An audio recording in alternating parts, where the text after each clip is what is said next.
Okay, so you want to take a look at a couple of these. So I'm going to do a similar example here.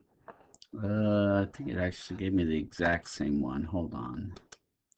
Okay, here we go. This one's a little different. So we have the 1/10 right there affecting your result, which is your y value.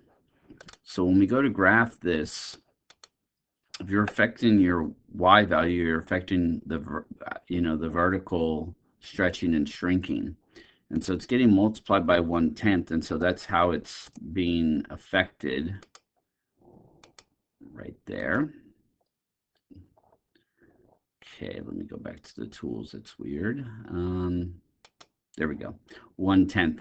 And so uh, that's how it's vertically shrinking. So it kind of shrunk it down. All those y values are getting shrunken by 1/10, and so that's what's affecting that.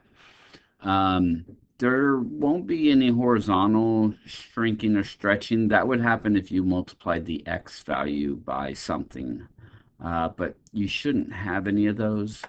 Most of them will actually be vertical shifting or horizontal shifting left and right.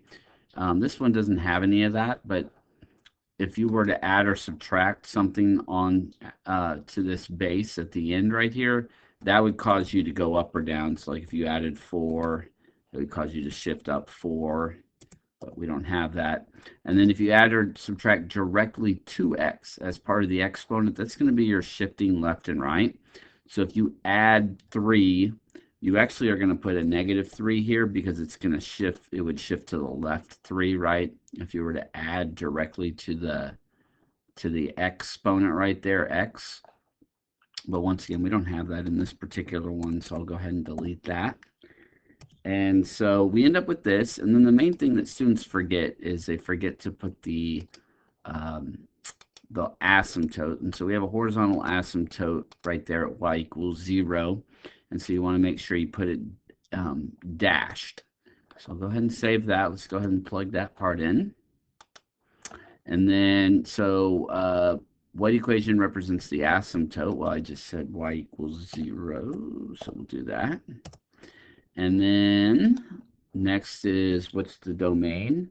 So the domain on all of these exponential will be from negative infinity to positive infinity.